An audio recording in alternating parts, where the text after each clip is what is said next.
السلام عليكم ورحمة الله وبركاته. إن الحمد لله نحمده ونستعينه ونستغفره ونعوذ بالله من شرور أنفسنا ومن سيئات أعمالنا من يهده الله فلا مضل له ومن يضلل فلا هادي له وأشهد أن لا إله إلا الله وحده لا شريك له وأشهد أن محمدا عبده ورسوله. يا أيها الذين آمنوا اتقوا الله حق تقاته ولا تموتن إلا وأنتم مسلمون.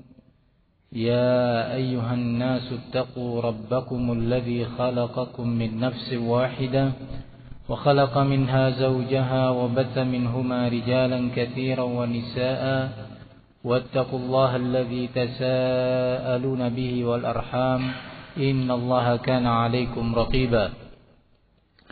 يا أيها الذين آمنوا اتقوا الله وقولوا قولا سديدا يصلح لكم أعمالكم ويغفر لكم ذنوبكم ومن يطع الله ورسوله فقد فاز فوزا عظيما. أما بعد فإن أصدق الحديث كتاب الله وخير الهدي هدي محمد صلى الله عليه وسلم وشر الأمور محدثاتها فإن كل محدثة بدعة وكل بدعة ضلالة وكل ضلالة في النار. أما بعد أيها المسلمون عباد الله. Pada kajian di pagi hari ini,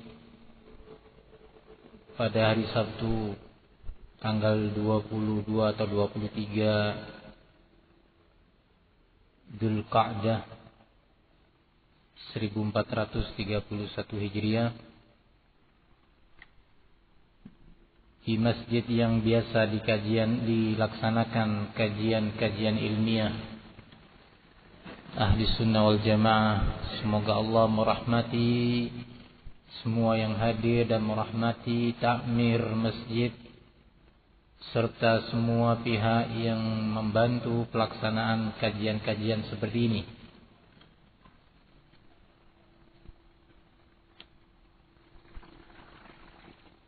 Sebagaimana telah diketahui oleh yang hadir bahwa tema kajian kita kali ini adalah tentang bahaya kaum liberalis, yang kemudian diberi judul menangkal atau upaya menangkal paham liberalisme.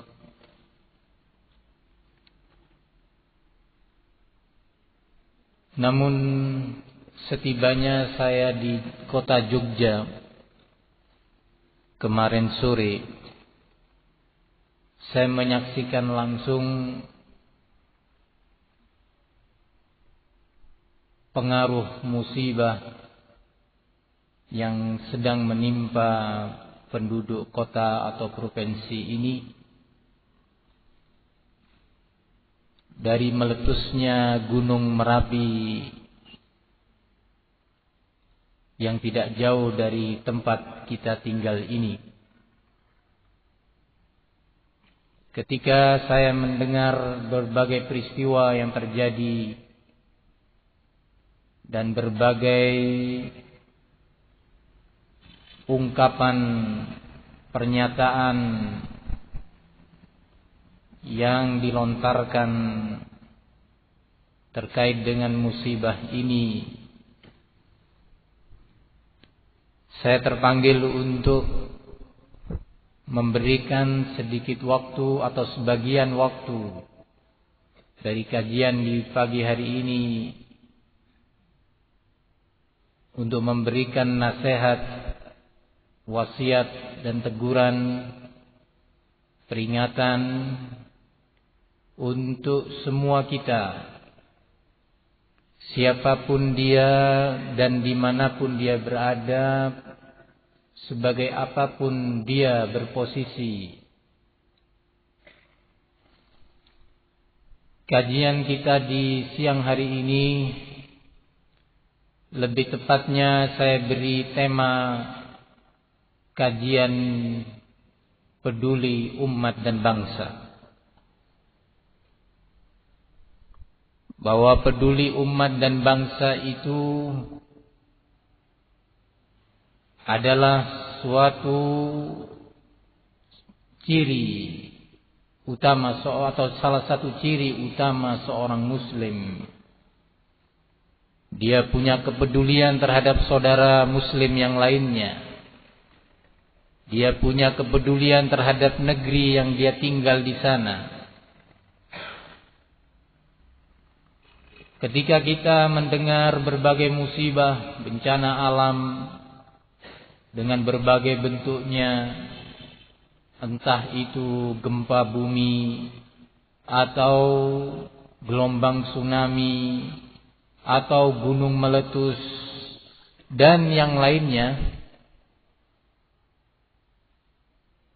sungguh di antara tindakan yang terpuji adalah kita peduli dengan cara mengulurkan tangan, memberikan bantuan-bantuan yang mungkin untuk kita berikan.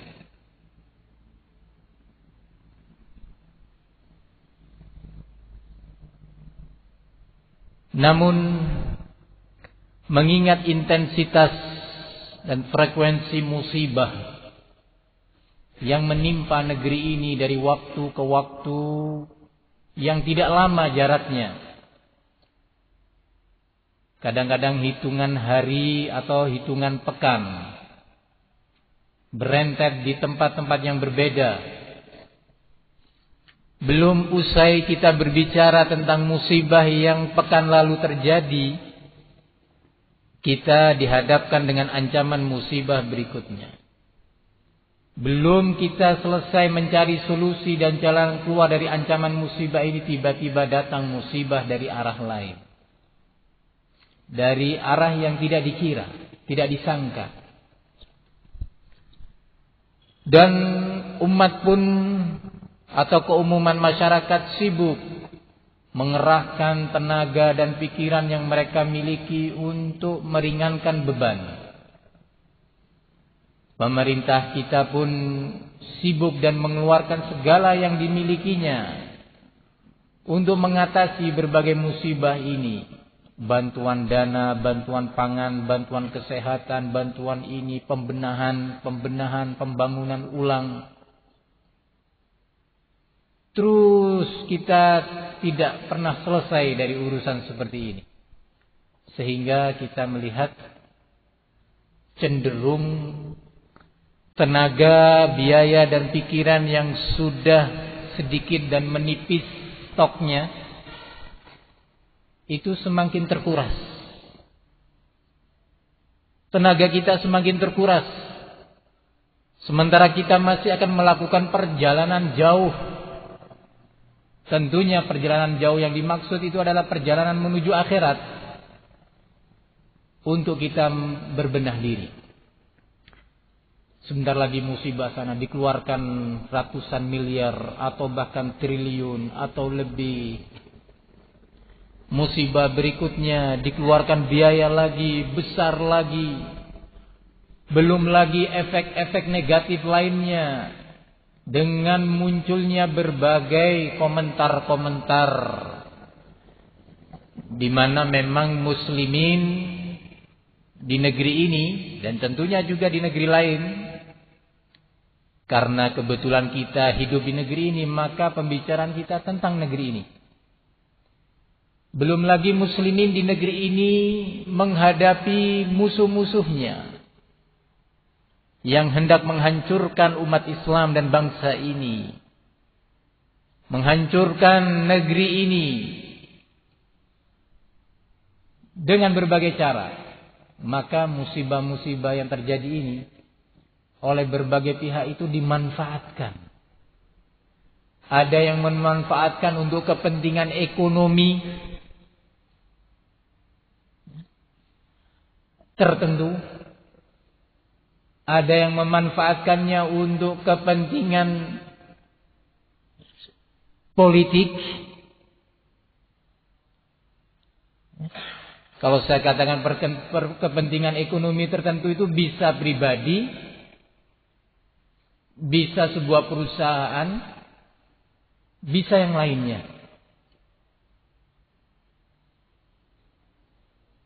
Begitu juga kepentingan politik. Berbagai statement, komentar miring ditujukan kepada lawan politiknya. Sehingga negeri ini nggak pernah tenang, nggak pernah kondusif. Terus dalam keadaan seperti ini, kapan kita mau tenang? Kapan kita mau tentram? Kapan negeri ini mau kondusif? Kapan akan menjadi baik? Allah Subhanahu wa taala telah memberikan jawabannya. Allah telah menawarkan kepada kita untuk meraih semua yang kita inginkan itu. Ikhwani fiddin, barakallahu fikum, maka kajian ini saya katakan sebagai kajian peduli umat. Ya, mungkin kita yang hadir di sini tidak bisa terlalu banyak memberikan sumbangan dalam bentuk materi, walaupun tetap kita menghimbau. Tetapi yang ingin kita sumbangkan untuk saudara-saudara kita secara umum di Indonesia, kaum muslimin secara umum di Indonesia, tidak hanya yang ditimpa oleh musibah sekarang.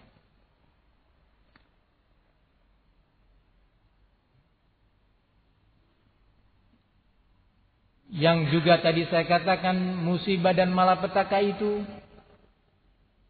bagi sebagian pihak menjadi komoditi politik, komoditi dan bahan dasar, bekal atau modal untuk meraih target-target dan ambisi yang dia canangkan.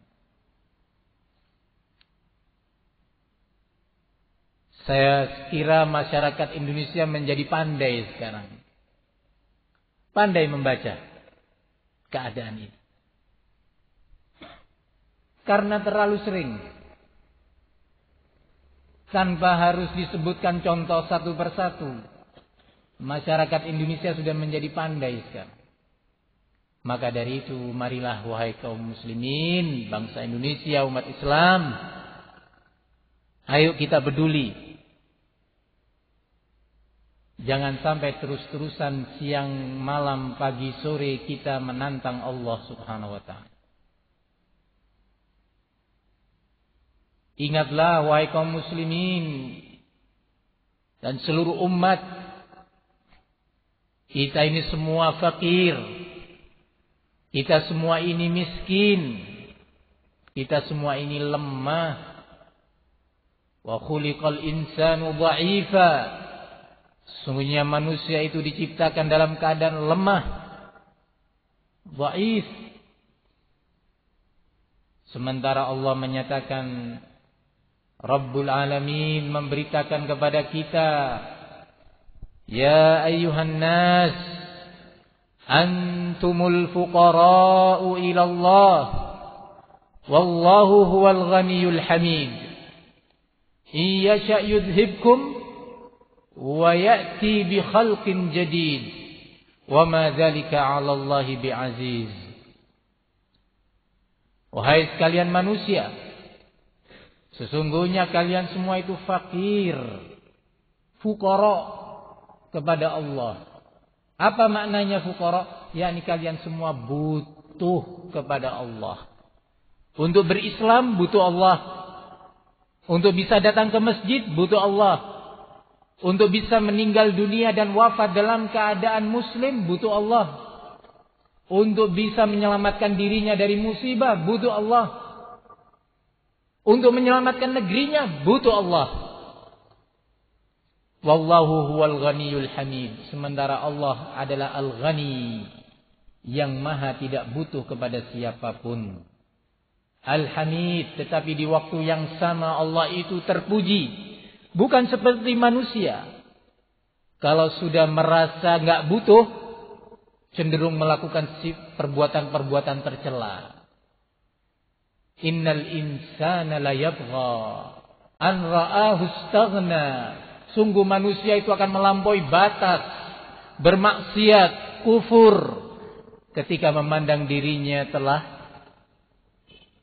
kecukupan. Enggak butuh sama pihak lain.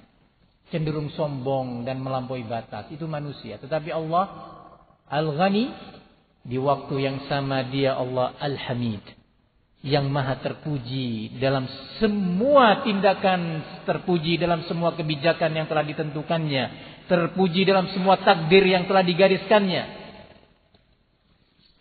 Kemudian Allah melanjutkan kepada manusia berita dan pernyataannya ini.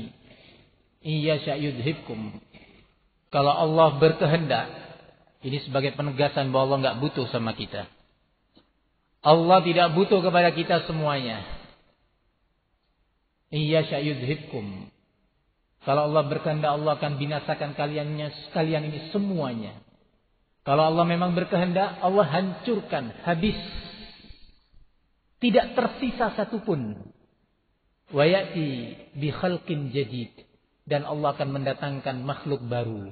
Yang taat, yang bertauhid, yang menjalankan perintah nabinya, yang sholat, yang meninggalkan perbuatan syirik, meninggalkan berbagai perbuatan yang dibenci oleh Allah Subhanahu wa taala. Wa ma dzalika 'ala Allah bi'aziz. Mungkin ada orang mengira, wah sulit menghabiskan semua makhluk kemudian menggantinya yang baru. Maka Allah jawab, wa ma dzalika 'ala Allah bi'aziz. Yang demikian itu bagi Allah tidaklah sulit. Mudah bagi Allah. Mudah. Musibah yang telah terjadi ini kebetulan datang dari atas, dari arah ketinggian. Diberi peringatan-peringatan kecil, puluhan orang sudah meninggal. Binatang-binatang ikut mati. Pepohonan dan tumbuhan pun hancur. Kalau Allah berkehendak akan diberi lebih lagi. Lebih lagi. Kalau tadi hanya radius 5 km yang terkena, maka akan bertambah menjadi radius 30 km. Bertambah lagi radius yang lebih jauh lagi. Belum lagi dari sebelah selatan. Allah punya laut. In kullu ma fis samawati wal ardi illa atir rahmani 'abda. Semua yang ada di langit dan di bumi ini, semua makhluk itu adalah hamba Allah. Sekarang gunung yang diberi nama oleh masyarakat sini dengan Gunung Merapi, itu hamba Allah. Diperintahkan oleh Allah untuk sedikit aja bereaksi. Dan dia menyatakan, Sami'na wa ata'na ya Allah. Kami mendengar dan taat atas perintahmu ya Allah. Di sebelah selatan lautan. Juga hambanya Allah. Hamba Allah. Taat kepada Allah. Enggak pernah mundur sedikit pun atau terlambat sedikit pun dari perintah Allah.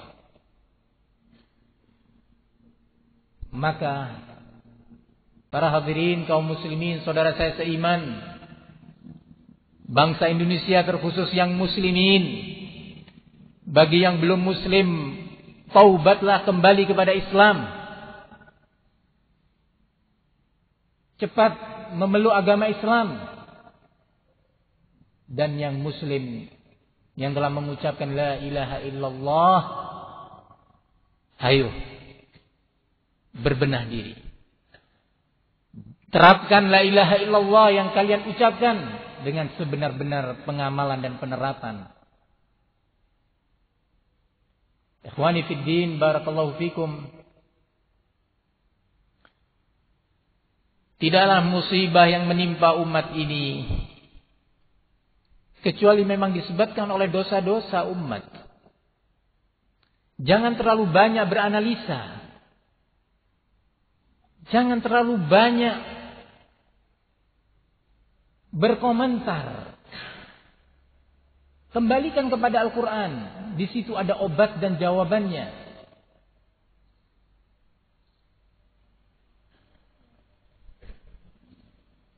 Agar kita mendapatkan obat yang tepat.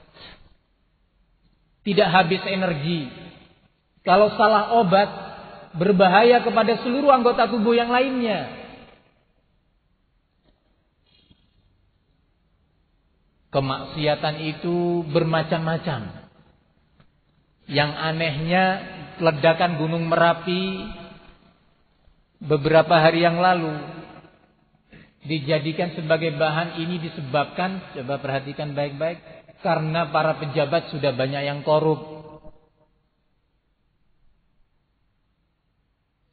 Ya, kita menyatakan korupsi itu salah satu dosa besar. Salah satu, bukan satu-satunya. Salah satu dosa besar. Bukan satu-satunya dan bukan yang terbesar. Dia masih ada pada peringkat keberapa dari peringkat-peringkat dosa besar lainnya. Yang itu saya katakan jangan sampai salah memilih obat. Berbahaya nanti, berkepanjangan penyakit ini. Semakin banyak biaya yang dikeluarkan dan anggota keluarga semakin susah, sedih.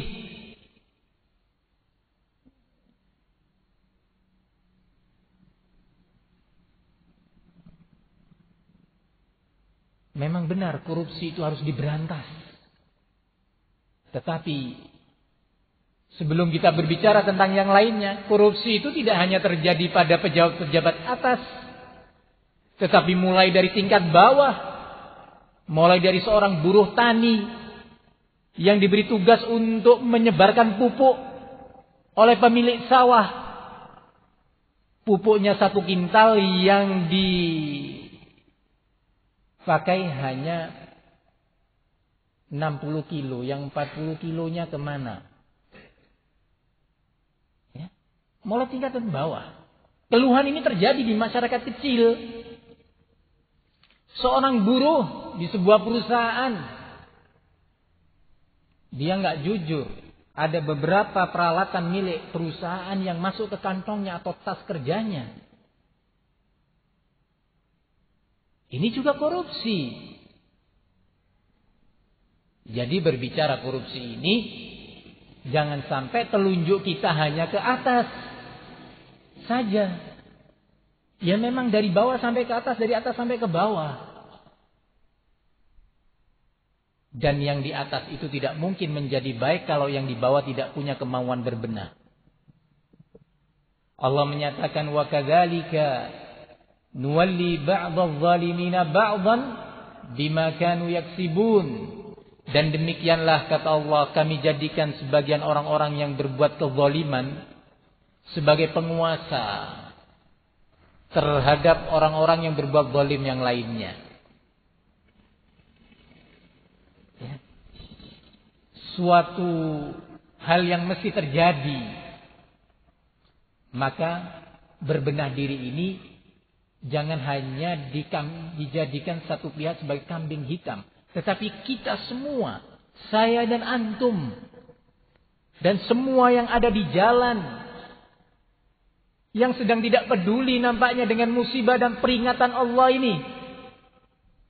Walaupun debu-debu menerjang wajah-wajah mereka dan penglihatan mereka, masih sibuk mencari dunia. Ada yang sebagiannya nggak sholat, ada yang sebagiannya dipanggil oleh Allah, baik melalui rumah Allah yang ini ataupun rumah Allah yang di sana.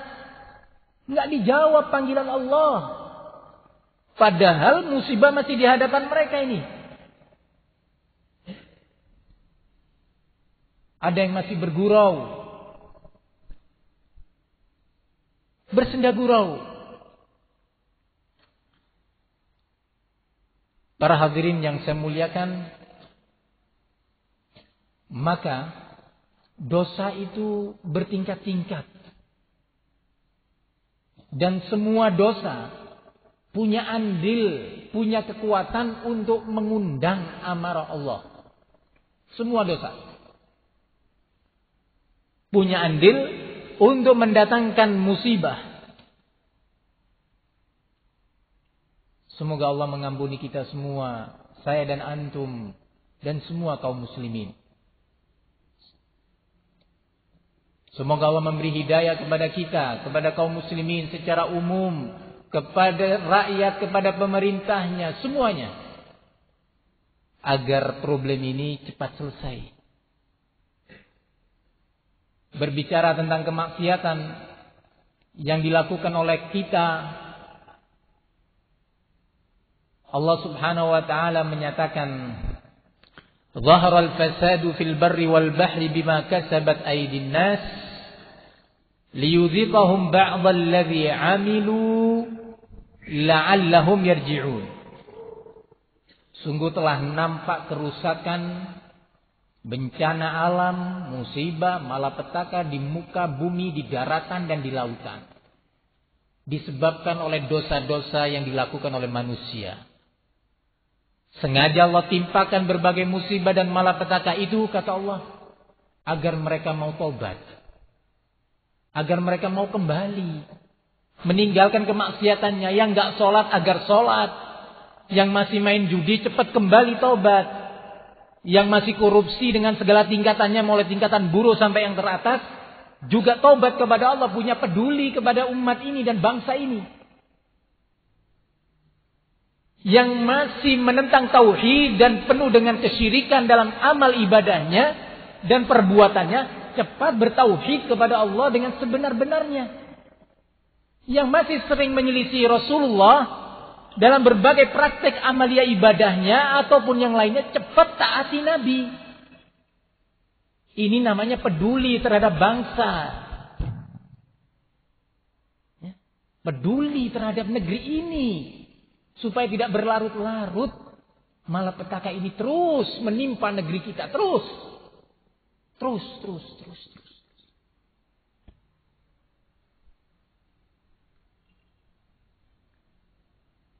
Ya.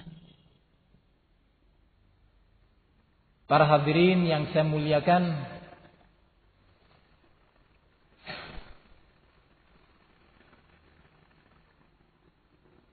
lanjutan daripada ayat yang tadi kita dengarkan, Zaharal fasadu fil barri wal bahri bima kasabat aydin nas liyudhiqahum ba'dal ladzi 'amilu la'allahum yarji'un fasiru fil ardi fanzuru kaifa kana 'aqibatul ladzina min qabl.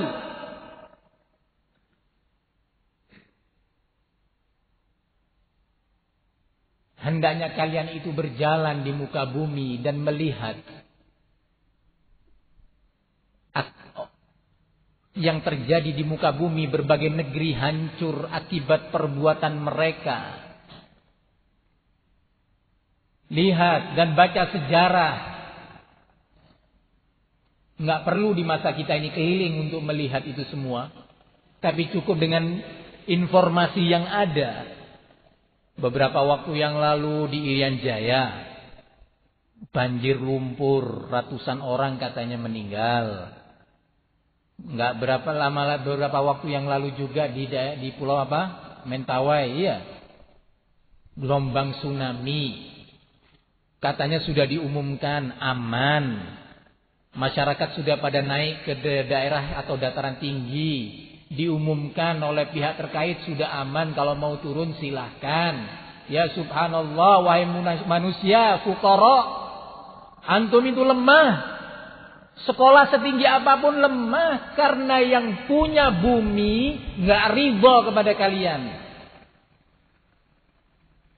Yang punya bumi dan bumi ini taat kepadanya, nggak rela terhadap kemaksiatan yang kalian kerjakan. Ilmu yang mereka pelajari menyatakan aman. Begitu turun, subhanallah, makhluk Allah dan hamba Allah yang berikutnya yaitu laut, kembali taat kepada Rabb-Nya dan menumpahkan air itu hingga saya mendengar ratusan orang pun meninggal dunia. Kata Allah, fasiru fil ardi, berjalanlah kalian di atas muka bumi ini dan pelajari baik-baik. Ambil pelajaran. Kana aktsaruhum musyrikin, kata Allah. Itu negeri-negeri yang sudah kami hancurkan, kata Allah. Kampung-kampung yang sudah kami binasakan itu, kata Allah, karena dahulu mereka itu berbuat kesyirikan, menyekutukan Allah dalam peribadatan mereka, menjadikan tandingan-tandingan Allah Ketika berdoa di situ ada tandingan-tandingan bagi Allah. Ketika beristighatsah, meminta pertolongan yang bersifat emergensi, darurat, gawat darurat, itu lupa Allah atau dijadikan tandingan-tandingan, entah itu jin, entah itu pohon, entah itu lautan, entah itu dewa, entah itu ruh,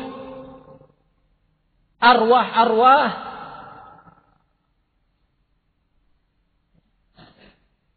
Maka Allah menyatakan kana aktsaruhum musyrikin. Kebanyakan penduduk negeri-negeri dan kampung-kampung yang sudah kami binasakan itu melakukan praktek kesyirikan, kata Allah. Hancur, binasa, lemah, enggak berdaya, hilang kesombongan, hilang kepandaian, hilang sains, hilang teknologi, hancur semuanya. Kemana kalian? Masih akan sombong setelah ini? Masih kalian wahai manusia masih terus akan lanjut menantang Allah? Masih terus? Ya, silahkan. Hadapi Allah. Hadapi Allah. Para hadirin yang saya muliakan,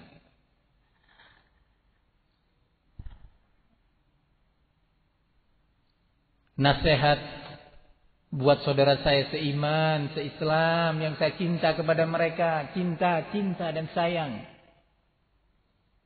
Kesian sama negeri ini, walaupun cuma kesian kepada pohon-pohon, walaupun hanya kesian kepada binatang-binatang ternak, yang patut juga dikasihani, jadi korban perbuatan manusia, jadi korban kesyirikan-kesyirikan yang dilakukan oleh manusia.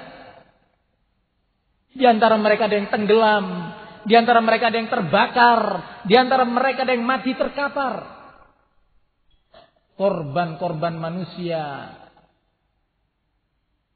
Maka walaupun saya katakan rasa sayang ini untuk makhluk-makhluk itu, kalau memang manusia tidak mau diberi kasih sayang, tidak mau lagi disayangi, tidak mau lagi dikasihi, setidaknya untuk makhluk-makhluk Allah yang lainnya. Ya subhanallah, di pagi hari tadi disodorkan kepada saya beberapa komentar-komentar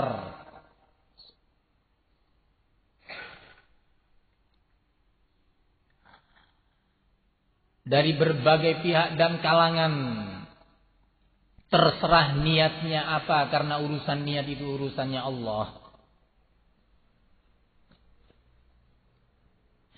Komentar-komentar saya katakan yang jauh dari bimbingan Allah dan Rasulnya. Jauh dari bimbingan kitabullah, Al-Quran dan sunnah Rasulnya.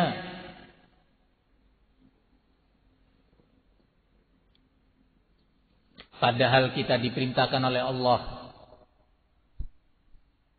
untuk mengembalikan semua urusan ini kepadanya, kepada hukumnya, kepada syariatnya, kepada kitabnya, kepada nabinya, rasulnya, kepada syariat nabinya.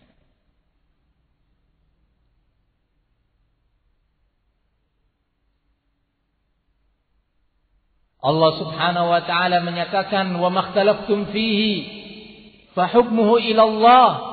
Segala sesuatu yang sedang kalian perselisihkan, diperselisihkan jalan keluarnya, diperselisihkan apa sebab permasalahan ini, maka kembalikan jawaban dan kesimpulan hukumnya kepada Allah subhanahu wa ta'ala.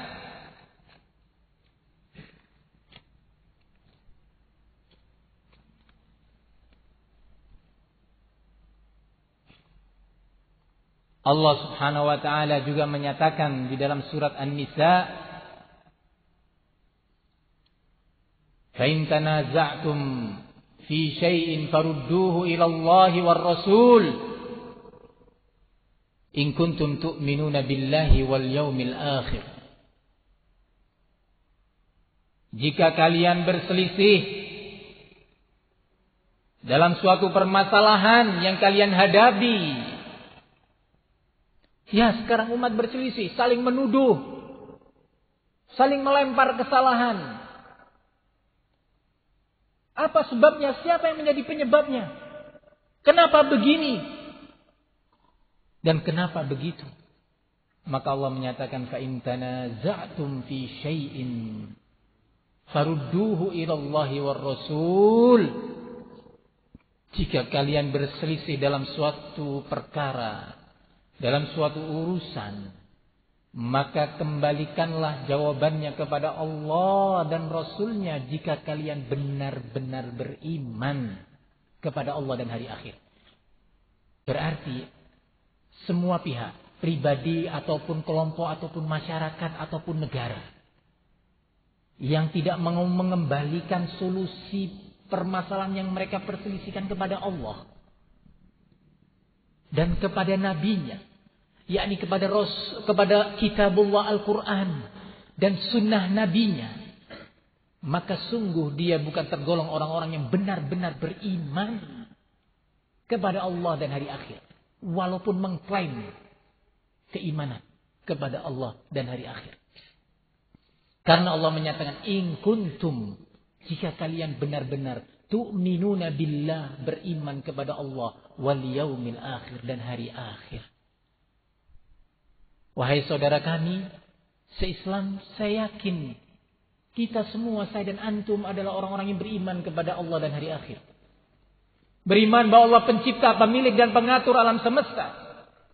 Beriman bahwa Allah yang berhak mengatur segala sesuatu.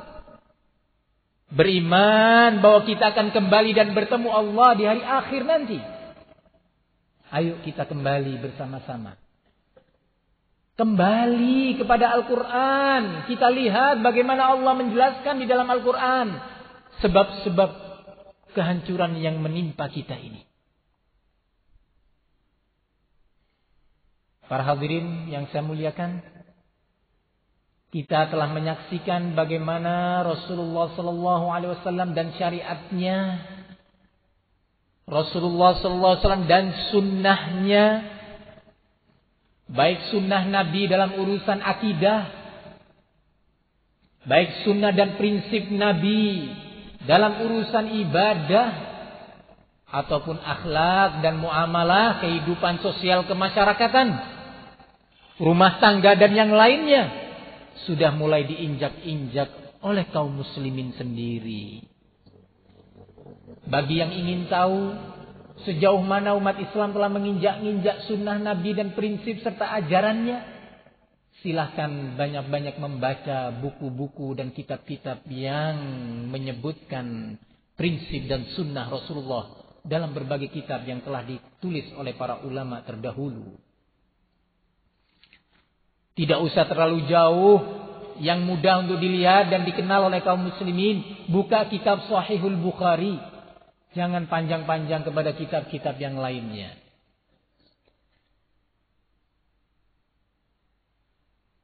Lihat sejauh mana ternyata kita dan umat kita ini telah mencampakkan sunnah dan ajaran Rasulullah.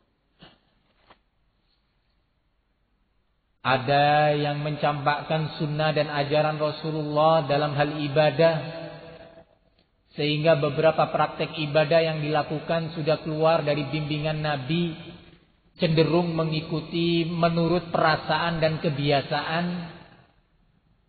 Ada yang mencampakkan sunnah dan ajaran Rasulullah dalam urusan rumah tangganya, menghadapi istri dan anak-anaknya sudah tidak lagi diterapkan ajaran Rasul, tetapi yang diterapkan adalah ajaran femina, ajaran barat, ajaran majalah, ajaran koran. Ya.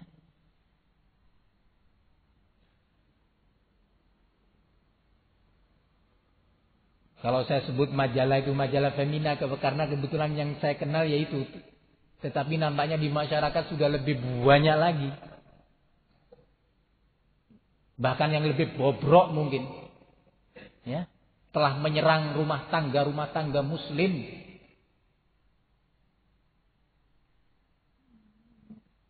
Bahkan rumah tangga para aktivis Ya. Dan di tengah-tengah umat ini ada yang mencampakkan sunnah serta ajaran dan prinsip Rasul dalam kehidupan akidahnya, kehidupan keyakinannya, kehidupan keimanannya, serta di tengah umat ini ada yang mencampakkan sunnah, ajaran dan prinsip Rasulullah dalam kehidupan bernegaranya. Ikhwani fiddin, semua ini adalah tanggung jawab kita semua. Jangan tanggung jawab itu hanya dilemparkan, dituduhkan kepada yang di atas itu atau yang di atas sana. Jangan. Ya.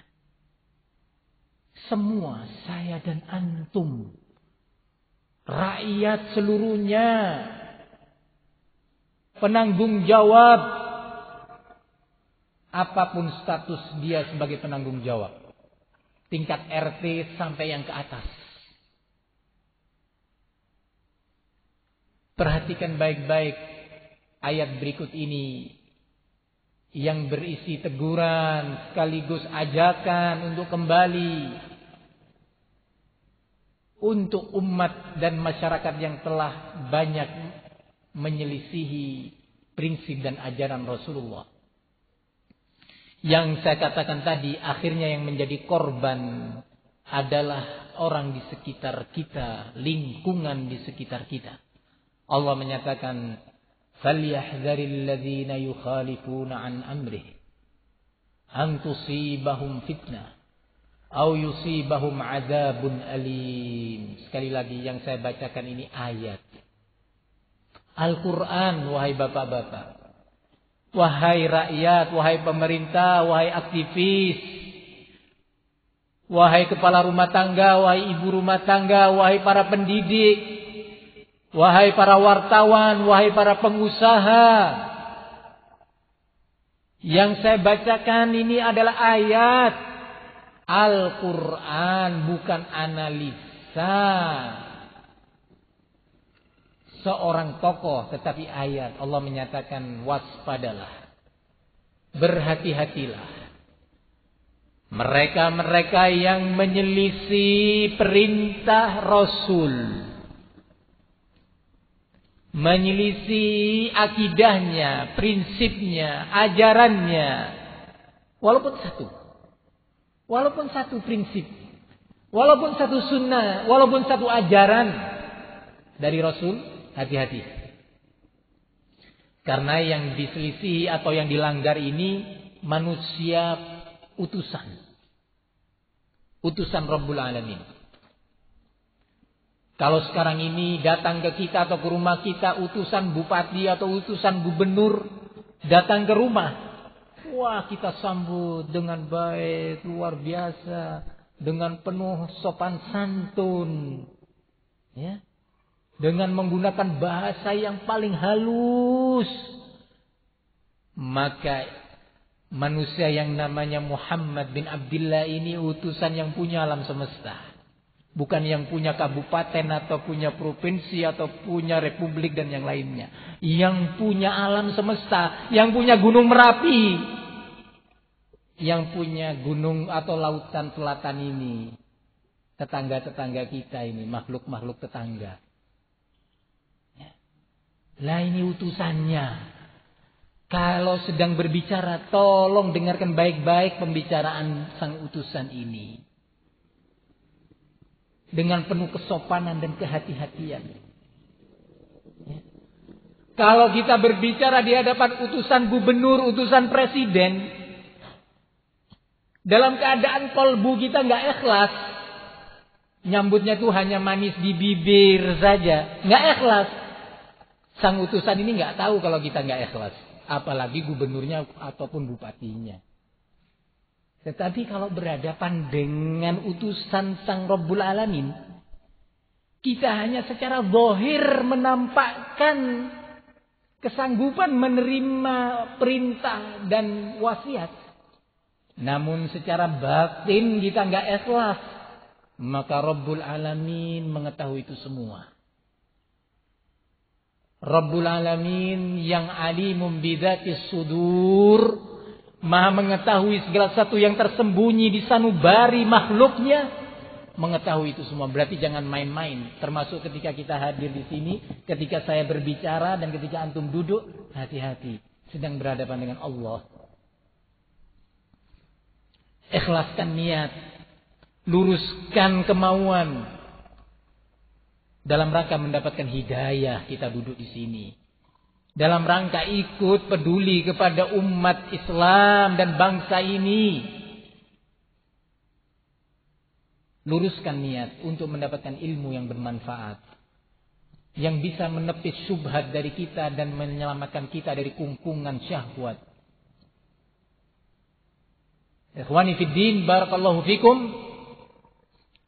Maka Allah menyatakan, melanjutkan, falyahdzaril ladzina yukhalifuna an amrih. Waspada, hati-hati mereka-mereka yang menyelisih perintah Nabi. An tusibahum fitnah, akan menimpa kepada mereka fitnah. Kata Ibnu Abbas dan beberapa mufassir lainnya yang disimpulkan oleh Ibnu Katsir rahimahullah, fitnah yang dimaksud adalah kemaksiatan dan kesyirikan. Satu perintah dan ajaran Nabi dilanggar, muncul kemaksiatan yang lain. Sudah, jangan main-main. Walaupun kita telah membentuk berbagai lembaga-lembaga untuk menyadarkan umat, walaupun kita membentuk berbagai organisasi untuk mengajak umat taat, kalau kebiasaan melanggar ajaran Nabi ini masih memasyarakat, pasti akan muncul kemaksiatan berikutnya. Dan berikutnya, dan berikutnya, sampai kemaksiatan itu menjadi sesuatu yang sudah melekat di masyarakat. Dan kesyirikan, kebiasaan untuk menyekutukan Allah, kebiasaan untuk meminta perlindungan kepada selain Allah, meminta perlindungan kepada arwah nenek moyang, meminta perlindungan kepada jin, meminta perlindungan kepada siapa saja dalam hal-hal yang tidak mampu mengatasinya kecuali Allah. Kita mau tanya, kalau Allah sudah memerintahkan lautan di sebelah kita ini, betul ya, sebelah sana arahnya ya, selatan, betul. Lautan selatan di situ. Nah, kalau Allah sudah mau memerintahkan, ya, si lautan hanya bisa mengucapkan sami'na wa ata'na. Kami mendengar ya Allah perintahmu dan kami taat sekarang. Lalu siapa yang bisa membendung? Arwah mana yang mau membendungnya? Lawang arwah itu sendiri dalam keadaan siap berhadapan dengan Allah untuk menghadapi hisab, perhitungan nanti, sedang ketakutan. Jin yang mana? Leluhur yang mana yang bisa untuk menahan gerakan makhluk Allah yang akan bergerak ini atas perintah Rabb-Nya? Gunung Merapi itu punyanya Allah. Bukan punyanya leluhur, bukan punyanya arwah atau siapa saja. Kalau Allah sudah menyatakan kepada Gunung Merapi, berbatuklah kamu. Batuk. Obat batuk yang mana yang bisa mencegahnya? Hah? Obat batuk yang mana? Untuk bisa menahannya, kekuatan yang mana? Apakah itu kekuatan ekstra jos? Apakah kuku bima? Silakan. Saya ingin tahu. Ya, coba. Gulung tikar kamu, wahai ekstra jos.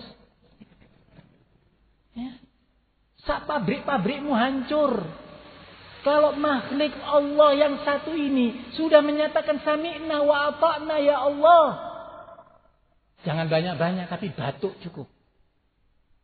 Kalau maksa, kalau masih terus ngeyel, sombong, nggak sadar kalau dirinya itu lemah, ya tunggu saja. Tunggu.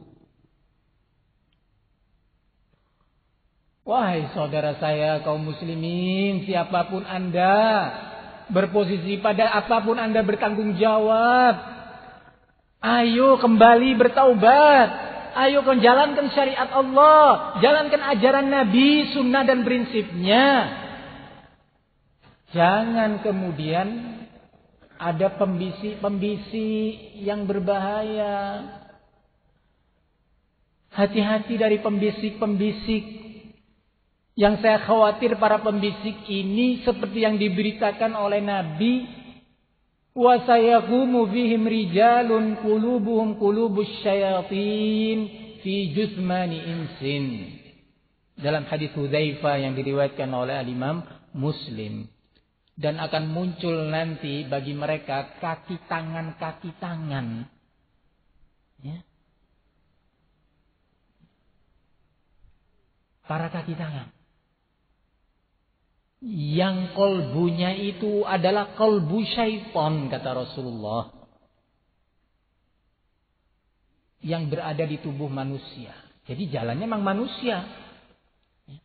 Bisa kadang-kadang pakai kopiah atau pakai kayak begini, kayak saya ini. Bisa pakai dasi. Bisa pakai sendal, bisa pakai sepatu. Ya. Kata Rasulullah, kolbunya itu kolbu syaitan tetapi berada di tubuh manusia. Para kaki tangan ini yang tugasnya membisikkan bisikan kebatilan. Untuk semakin langgengnya kemungkaran di muka bumi. Dan semakin hancur bumi Allah ini. Sebagian pembisik itu menyatakan, ini kan hanya sebatas melanggengkan atau melestarikan budaya bangsa. Hati-hati.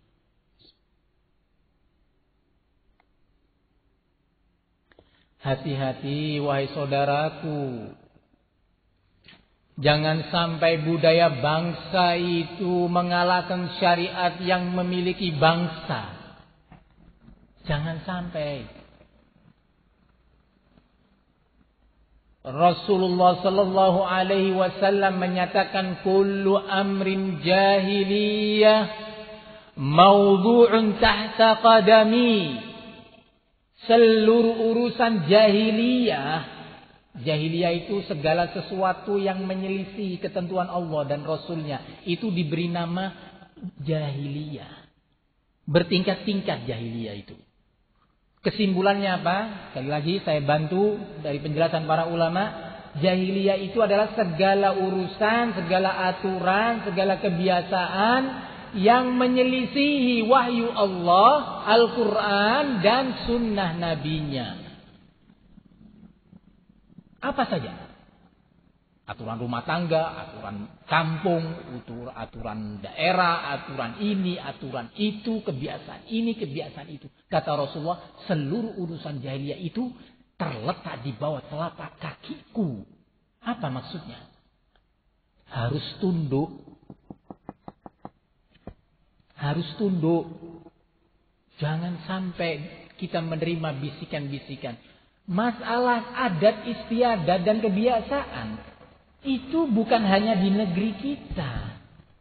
Dan bukan hanya sekarang adanya. Jahiliyah Quraisy yang Nabi dilahirkan di kampung mereka.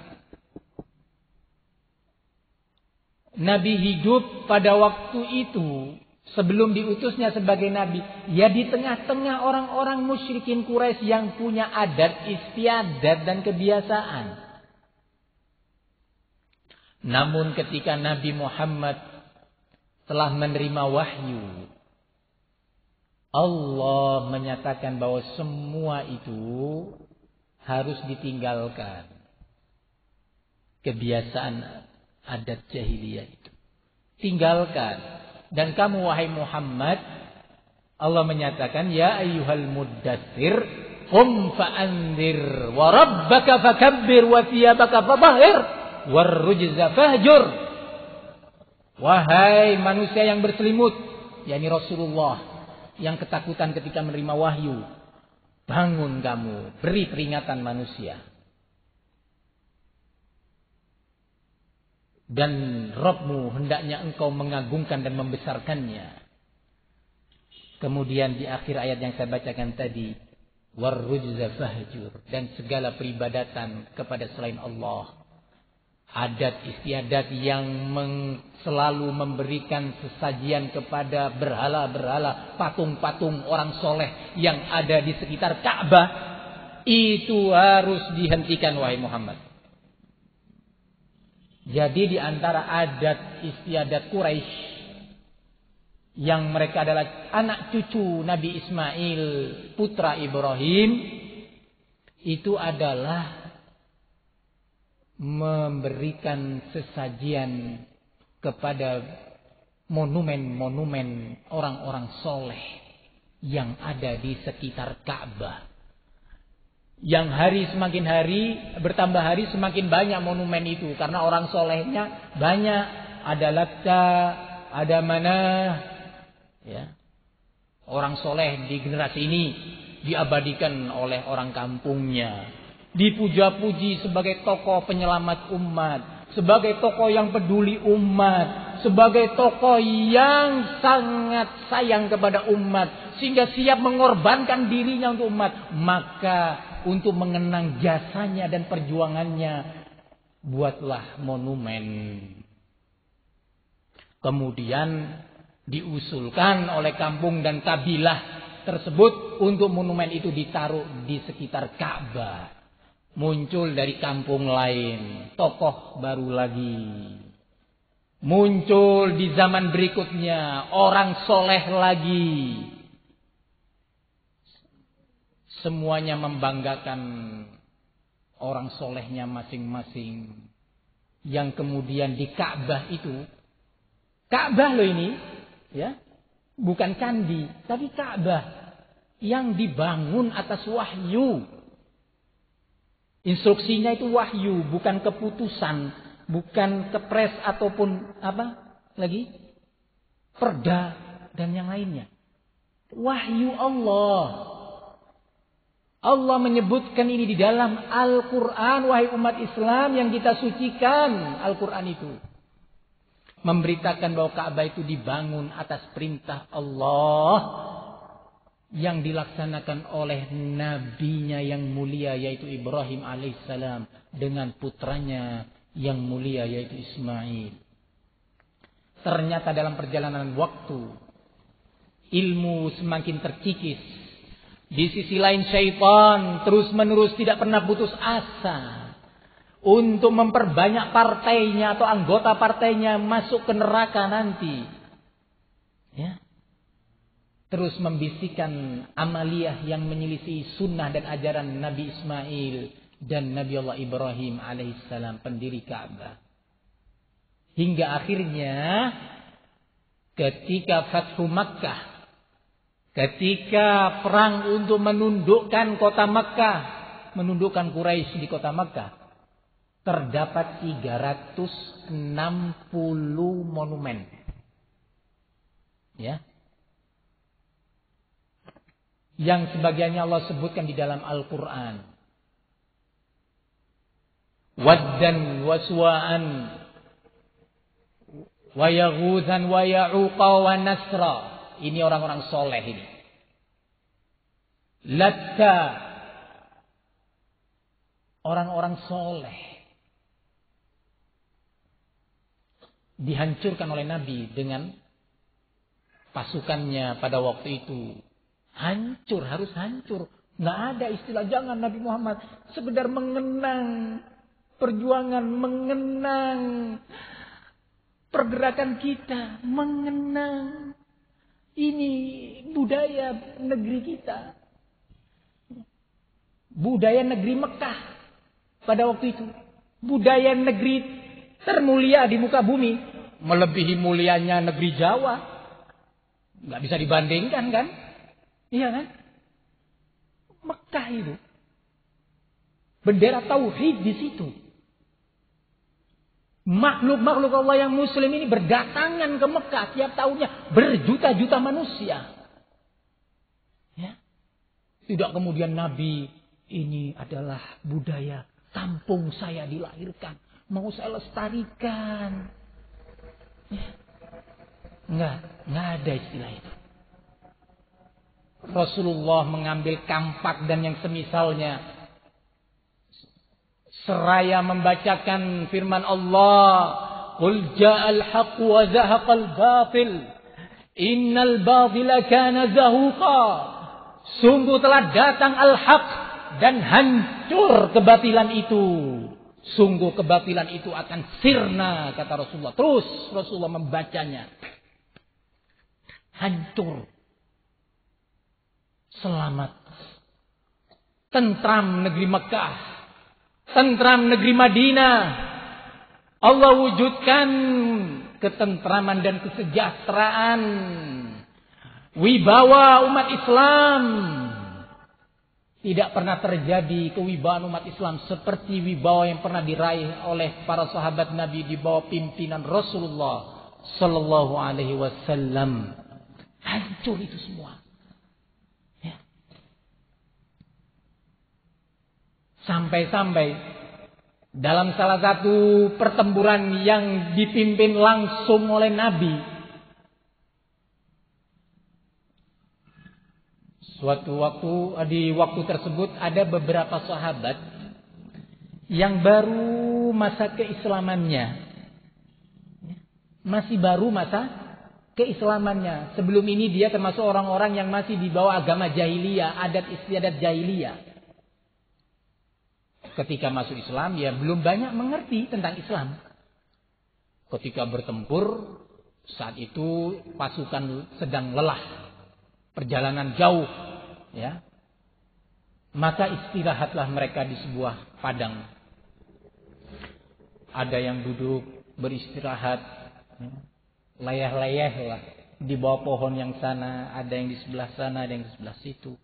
Nah, kebetulan salah satu pihak atau sebagian pihak yang kecil jumlahnya dan masih baru masa keislamannya ini tadi menyatakan, "Ya Rasulullah, ij'al lana dzatu anwat kama lahum dzatu anwat." Ya Rasulullah, jadikanlah bagi kami tunjuk sebuah pohon tertentu yang diistilahkan dengan nama dzatu anwat, sebagaimana mereka dahulu di masa Quraisy. Adat istiadat Quraisy, kalau mau berperang, mereka punya pohon, namanya Dzatu Anwat. Sebelum berperang, mereka menggantungkan pedang-pedangnya di situ, adat istiadatnya. Tombaknya disandarkan di pohon, pedangnya digantungkan, anak panahnya digantungkan. Ya, dengan tujuan apa? Mengais barokah. Supaya selamat dan menang. Nah, ini adat istiadat Quraisy. Adat istiadat jahiliyah pada waktu itu. Bahkan menimpa penduduk Madinah sebelum Islam. Kaum Aus dan Khazraj. Apa kata Rasulullah? Apakah kemudian Rasulullah sebagai bapak budaya yang akan melestarikan budaya bangsa? Atau dengan kata lain sekarang, melindungi hak minoritas. Ya. Apa kata Rasulullah menghadapi sahabatnya ini tadi? Padahal ini kondisi mau perang ini. Pasukan harus dijaga, jangan sampai ada yang murung, ada yang tersinggung, kemudian pulang balik. Nanti pasukan berkurang. Sudah dihitung-hitung strateginya, pasukan panah 100 orang dari sana, 1000 orang pasukan tombak dari situ, ternyata banyak yang mundur. Waduh, berubah ini nanti. Ya. Tapi Rasulullah nggak ke sana pertimbangannya. Pertimbangannya adalah tauhid. Pertimbangannya bahwa pertolongan itu hanya datangnya dari Allah. Maka Rasulullah menyatakan, Allahu Akbar, innaha sunan. Qultum kama qalat Banu Israil li Musa ij'al lana alihah kama lahum alihah. Ya subhanallah. Rasulullah memulai pengingkarannya ini dengan ucapan takbir. Allahu Akbar. Maha besar Allah.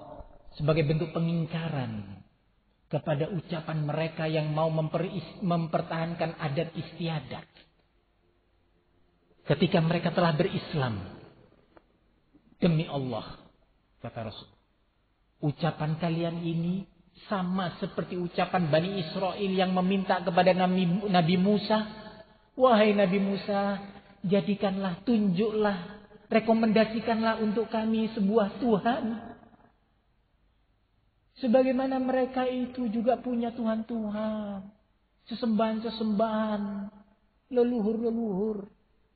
Ya. Subhanallah. Ya. Pengingkaran keras. Karena berbahaya ini. Kalau tidak segera diingkari, tidak segera dihentikan ide dan usulan ini, akan menjadikan kehancuran bagi pasukan Islam. Ikhwani fiddin, barakallahu fikum. Maka sekali lagi,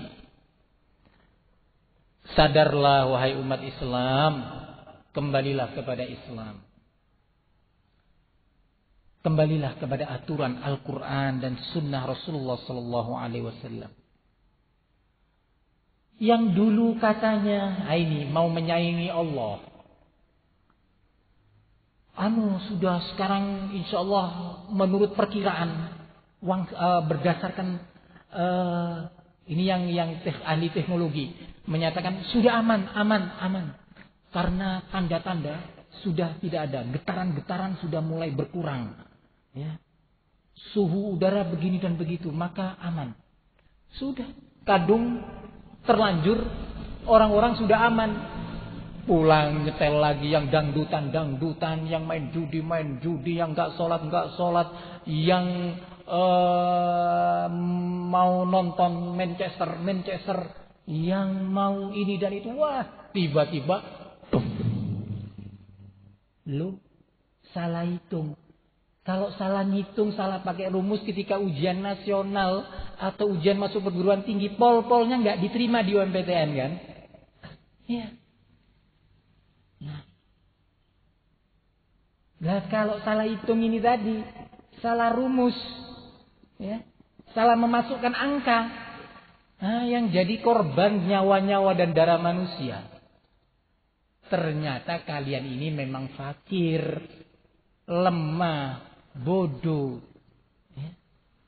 Sebagaimana Allah nyatakan, sifat asli manusia itu memang bodoh. Zaluman jahula, kata Allah manusia itu. Innahu kana zaluman jahula. Sesungguhnya manusia itu zalum, bukan hanya zalim tetapi zalum. Terlalu banyak dan sering kezalimannya berulang-ulang. Jahul, bukan jahil lagi, jahul. Sangat banyak dan sering kebodohannya itu. Nah, ini manusia tapi sombong.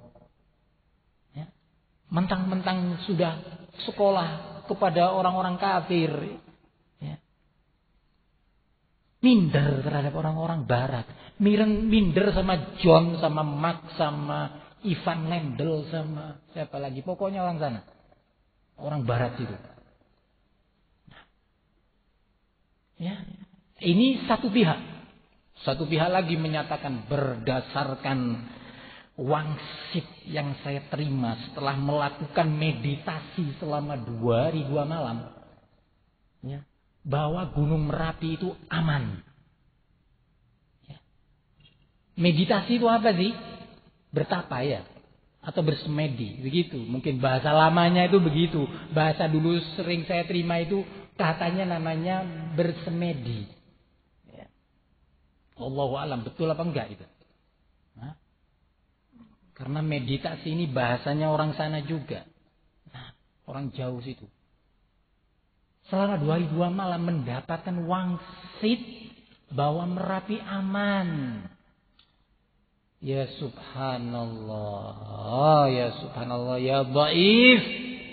Wahai yang lemah, kamu mau menghadapi Al-Kabir, Al-Qawiyul Aziz, yang maha besar, maha kuat dan maha perkasa. Anda yang tidak tahu Apa yang sedang ada di isi perut Anda sekarang. Mau berhadapan dengan yang maha mengetahui segala sesuatu yang nampak dan yang tersembunyi. Wangsit itu dari siapa kamu itu? Kalau jawabannya bahwa ini aman apa tidak amannya, itu kan yang tahu Allah. Yang tahu itu Allah. Berarti sumber beritanya itu harus datang dari siapa? Dari Allah. Lah kalau dari Allah, Allah itu tidak pernah mengajak bicara manusia kecuali dalam bentuk wahyu. Sementara yang berhak menerima wahyu itu hanya nabi atau rasul. Selain nabi atau rasul, setinggi apapun tingkat kesolehan dan ketakwaannya, jangankan setingkat kita yang di zaman ini, setingkat sahabat Abu Bakar As-Siddiq, manusia terbaik dari umat ini, nggak ada yang menyamai atau mendekatinya dari umat ini setelah sahabat. Nggak ada. Itu pun nggak berhak menerima wahyu. Lah apalagi kita? Ya? Apalagi kita ini? Itu kalau jawabannya yang pertama, wangsit itu apa? Wahyu dari Allah. Kalau jawabannya bukan, dan itu pasti bukan. Lalu dari siapa? Dari siapa? Ya subhanallah, sungguh telah dijadikan sekutu dan tandingan bagi Allah dalam hal ilmu gaib atau mengetahui hal-hal yang tidak diketahui oleh manusia dan panca inderanya. Allah telah disekutukan. Allah telah dijadikan baginya syarik, tandingan, saingan. Ini perbuatan besar, melebihi dosa minum khamr, lebih besar dari dosa narkoba. Walaupun dosa narkoba itu dosa yang juga besar, harus diberantas, tetapi ini lebih besar. Para hadirin yang saya muliakan, sebelum saya lanjutkan, saya bertanya, duhur jam berapa di Jogja? Ya? Jam 11:30, berarti ada waktu 10 menit lagi. Kita cukupkan dulu untuk kita siap-siap menyongsong sholat duhur. Dan insya Allah kajian ini akan kita lanjutkan seusai sholat duhur langsung. Insya Allah ta'ala. Wa sallallahu sallam wa barak ala nabiyina Muhammad wa ala alihi wa sahbihi wa sallam walhamdulillahi rabbil alamin.